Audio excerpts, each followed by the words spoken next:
નમસ્કાર દર્શક મિત્રો, મિરર ઓફ ધ વર્લ્ડ ન્યૂઝમાં આપ સૌનું હાર્દિક સ્વાગત છે। લો બોલો લક્ષ્મીપુરા પોલીસે ફરિયાદીને જ આરોપી બનાવ્યો અને આરોપીને અટક ન કરતા વિવાદ સર્જાયો। લક્ષ્મીપુરા પોલીસ સ્ટેશનમાં મ્યુનિસિપલ કાઉન્સિલર તથા પૂર્વ મ્યુનિસિપલ કાઉન્સિલર સહિત સ્થાનિકોના ટોળા ઉમટ્યા। શહેરના લક્ષ્મીપુરા પોલીસ સ્ટેશન હદ વિસ્તારમાં પાર્કિંગ બાબતે મગજમારી કરનાર બે યુવકોએ માતા પિતા વિનાની દીકરીની છેડતી કરી હતી। શહેરના લક્ષ્મીપુરા પોલીસ સ્ટેશન હદ વિસ્તારમાં પાર્કિંગ બાબતે બે માથાભારે યુવકો સાથે સોસાયટીના 25 થી 30 લોકોને મગજમારી થઈ હતી, જે અંગેની અરજી સોસાયટીના લોકોએ પોલીસ સ્ટેશનમાં આપી હતી અને આ બે માથાભારે યુવકોએ સોસાયટીમાં માતા પિતા વિનાની અને પોતાના ફોઈ સાથે રહેતી સગીરાની શનિવારે વહેલી સવારે 5 વાગ્યે બે ઈસમોએ છેડતી કરતા સોસાયટીના બે છોકરાઓએ આ બાબતે બંનેને બોલતા માથાભારે બે ઈસમોએ જાનથી મારી નાખવાની ધમકી આપી હતી, જે અંગેની ફરિયાદ કરવા લક્ષ્મીપુરા પોલીસ સ્ટેશનમાં પહોંચેલા યુવકોને જ પોલીસે અંદર બેસાડી આરોપી બનાવવાનો પ્રયાસ કરતા સ્થાનિકો વિફર્યા અને પોલીસ સ્ટેશન ખાતે ટોળાએ પહોંચી પોલીસ પર ભરણ લેતા હોય આરોપીઓને ધરપકડ કરવાને બદલે ખુલ્લા રહેવા દઈ ફરિયાદીને આરોપી બનાવવાનો પ્રયાસ કરતા લોકોએ પોલીસ સ્ટેશન માથે દીધું હતું।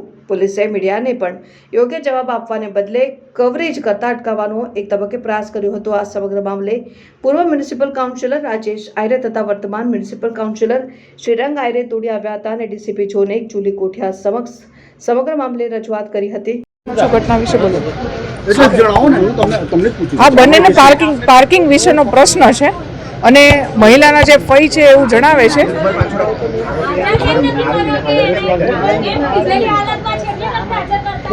ગંભીર પ્રકારના આરોપો લાગ્યા છે લક્ષ્મીપુરા પોલીસ સ્ટેશન ઉપર, શું વેરિફિકેશન કરવાનું અને કાયદેસરની કાર્યવાહી કરવાનું કામ ચાલુ છે। એટલે એ ઘટના શું હતી એ જાણવા ઘટના પાર્કિંગનો પ્રશ્ન હતો। ખાલી પાર્કિંગનો હતો કે છોકરીની છેડતીનો? પાર્કિંગનો પ્રશ્ન છે અને છોકરીની છેડતીનો પ્રશ્ન છે। છોકરીનું નામ કે બીજી વિગત હું આપી નહીં શકું। હાલ અત્યારે કઈ રીતે કાર્યવાહી કરવામાં આવી? કાયદેસરની કાર્યવાહી કરવામાં આવશે। કલમના હેઠળ એ લોકો ઉપર જે મહિલા લખાવશે ને એ પ્રમાણે કાર્યવાહી થશે। છોકરીની ઉંમર નાની છે એટલે જ હું આપણે જણાવવા માંગુ છું કે આપ પરિવારનું કેવું એવું છે કે આરોપી પીધેલી અવસ્થામાં છે, તો અત્યારે આરોપીના ઘરે જઈને આરોપીને બે ટીમ ઓલરેડી રવાના થઈ ગઈ છે આરોપીને પકડવા માટે। આની અંદર એવું હતું, આગલા કાલે અમારા મગજમારી થઈ ગઈ, સોસાયટીના 20-25 લેડીઝ આવી અને કમ્પ્લેન આપી ગયા હતા। આજે સવારે આવી અને છોકરીને છેડતી કરી। છોકરીએ 100 નંબર પર કમ્પ્લેન કરી। 100 નંબર પર કમ્પ્લેન છોકરીએ 100 નંબર પર કમ્પ્લેન કરી। ગાડી આવી તો આરોપી સામે ઉભેલા હતા, આરોપી છોડી દીધા અને કમ્પ્લેન કરનારને લઈ આવ્યા અને એમના પથારાનો એમનો ગુરુ આવ્યો, એ કહેવા પર એ કેસ બનાવવા દે કે એવું કરે, ફરિયાદીને અંદર બેહાડી દીધા અને આરોપીને છોડવામાં આવ્યા। હજુ આરોપીને કોઈને પકડ્યા નથી એમને, અને જે કમ્પ્લેન કરવાયા છોકરીની સાથે એને અંદર બેસાડી દે, તો આવું તો કયો ના। હર સંધિ સાહેબ તો કે ગુંડાને 12 કલાકમાં આ કરી દેવામાં આવશે, ગુંડાઓને છોડી દેવામાં આવશે, તો આ તો ગુંડા ખુલ્લા ફરી રહ્યા। ગુંડાઓને કોઈ પોલીસનો ત્રાય જ નહીં રહ્યો। હવે પોલીસ આરોપીને લાવવાનો તો કોઈ જવાબ જ નહીં આપતી। આજે મેં 50 વાર પ્રશ્ન પૂછ્યા કે આરોપીને લેવા કોણ ગયું, હજુ કોઈ જવાબ મળતો નહીં। 100 નંબર ડાયલ કરો તો આરોપીને લીધા વગર એટલે ફરિયાદીને લઈને 100 નંબર વાળા આવી ગયા છે, બરાબર। આરોપીને લેવા કોઈ ઊભું રહીને કે હજુ ગયા બી નથી આરોપીને લેવા માટે। મર્ડર કરીશું, ફાડી નાખીશું, તો એમને કહેવાય તો પોલીસ અમોને ધમકાવે, પોલીસની હમત ધમકી આપે તો પોલીસ વાળા અમોને ધમકાઈને બહાર કાઢે। પોલીસ વાળા અમોને કે અમને બેસાડી દો, પોલીસ વાળાને અમે કહેવાય કે આ ગુંડો અમને ઘરે આવીને ધમકી આપે, મર્ડર કરી દઈશું, માર નાખીશું, તો પોલીસ વાળા અમને બેસાડી દે। તો આવો તો કેવો નાય? ગુંડાઓ માટે છૂટ, ગુંડાઓ માટે ખુલ્લું તંત્ર છોડી દેવામાં આવે અને પોલીસ વાળા અમને કહે કે અમને બેસાડી દો, અંદર કરી દો, એટલે અમને ધમકી આપે કે અંદર લોકઅપમાં કરી દઈશું। એવું જેવી રીતે વિસ્તારના કાઉન્સિલર તરીકે અમારી ફરજ હોય છે કે દરેક વિસ્તારના લોકોનો કોલ આવે અને અમારે હાજર રહેવું પડે। એવી જ રીતે અમે થોડા અમારા કામની અંદર વ્યસ્ત હતા ત્યારે અમને કોલ આવ્યો કે શ્રીરંગભાઈ ઇમરજન્સી છે, આપ હોસ્પિટલ પહોંચો, અને એવી રીતે અમે પોલીસ સ્ટેશન પહોંચો અને અમે તાત્કાલિક પોલીસ સ્ટેશન પહોંચ્યા।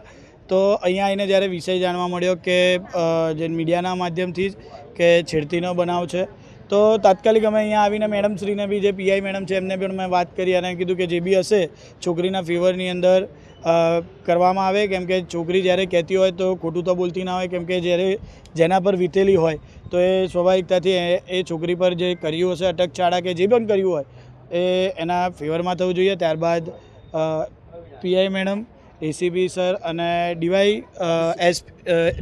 એટલે ડેપ્યુટી કમિશનર જુલી મેડમ તે અહીંયા આવ્યા હતા અને તેમને જે પણ ફરિયાદી હતા એ તમામની કમ્પ્લેન સાંભળી છે.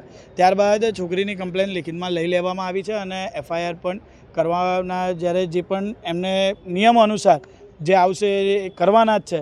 કેમ કે જ્યાં બી ન્યાયનો વિષય આવશે તો ગુજરાત પોલીસ અમને વિશ્વાસ છે કે ન્યાય લાવશે જ. કે જે પણ બનાવ બન્યો છે ક્યારેય એ બનાવ અમારા વિસ્તારમાં તો અમે સહી નહીં જ લઈએ. કેમ કે જ્યારે પણ મા બહેન દીકરીનો વિષય આવશે તો હંમેશા એના અંદર લડતા આવીશું અને આવો ક્યારેય આ વિષય સહી નહીં લઈએ. એટલે આ સ્થળ પર અમે તાત્કાલિક અહીંયા આવ્યા છે ને આ વિષય જાણ્યો છે અને આ વિષય જાણીને અમારે જે પણ રજૂઆત કરવાની હતી આપે જેવી રીતે જોયું કે જ્યારે ડેપ્યુટી કમિશનર શ્રી જતા હોય ને ત્યારે એમને પણ અમે ધ્યાન દોર્યું છે કે મેડમ આની અંદર કોઈ પણ રીતના એ વ્યક્તિ પીધેલો હોય કે ગમે તે પરિસ્થિતિની અંદર હોય પણ તેનો પણ એક વખત અહીંયા લાવીને તેના પર બી કાર્યવાહી કરવામાં આવે, જેથી આવનારા સમયની અંદર વિસ્તાર નહીં, ગુજરાત નહીં, સમગ્ર દેશની અંદર આવું ક્યારેય પણ કોઈ એક મહિલા તરફ ક્યારેય આંખ ઉઠાઈને એવી રીતે કોઈ પણ નજરથી ના જોવે. અને જે વિષય બનશે ત્યારે એના આગળ અમે પોલીસને અને જે તમામ એના માતા પિતા છે છોકરીના ફેવરમાં રહીને જે પણ કહેવાનું હશે અમે હંમેશા કહેતા રહીશું, એમની માટે લડતા રહીશું અને બોલતા રહીશું. પોલીસ સ્ટેશનના પોલીસ ઇન્સ્પેક્ટર ફરિયાદીને દબાવવાનો પ્રયાસ કર્યો હતો, તમારા ધ્યાને વાત આવી હશે, તે સમગ્ર મામલો હું અહીંયા આવ્યો અને ત્યારથી મેં જોયું કે હું અહીંયા આવ્યો એના પહેલાંનું તો મને ખ્યાલ નથી કે શું બનાવ બન્યો છે. પણ જ્યારે હું અહીંયા આવ્યો અને જેવી રીતે અહીંયા એન્ટર થયો તો પીઆઈ મેડમ અહીંયા હાજર હતા અને અંદર છોકરીને બેસાડીને કમ્પ્લેન લખી.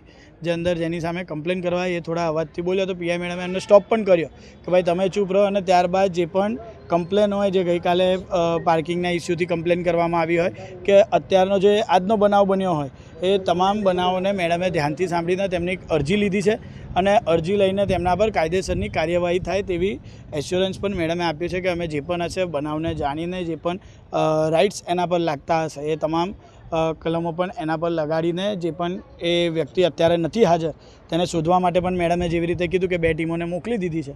તો જે પણ એની આગળની કાર્યવાહી થશે પોલીસ કર્મીઓ દ્વારા તેને હાથ ધરવામાં આવશે. અને સંપૂર્ણપણે આપના માધ્યમથી કહું છું ફરીથી એક વખત કે છોકરી પર ખરાબ વર્તન કે ખરાબ નજરથી કે ખરાબ વાણીથી કે એના પર કોઈ પણ રીતના અભદ્ર રીતે એને કશું પણ કર્યું હોય તો એને કંઈ પણ રીતે બક્ષવામાં નહીં આવે. એના પર જે પણ લીગલી પોલીસના માધ્યમથી કે અમારા માધ્યમથી અમે પોલીસ છોકરીઓના કે જે પણ બહેનો હોય, માતા હોય કે માતા શક્તિ હોય એના વિશ્વાસની અંદર અમે ઊભા છે ને હંમેશા એમની માટે અમારા તરફથી લડત ચાલુ રહેશે.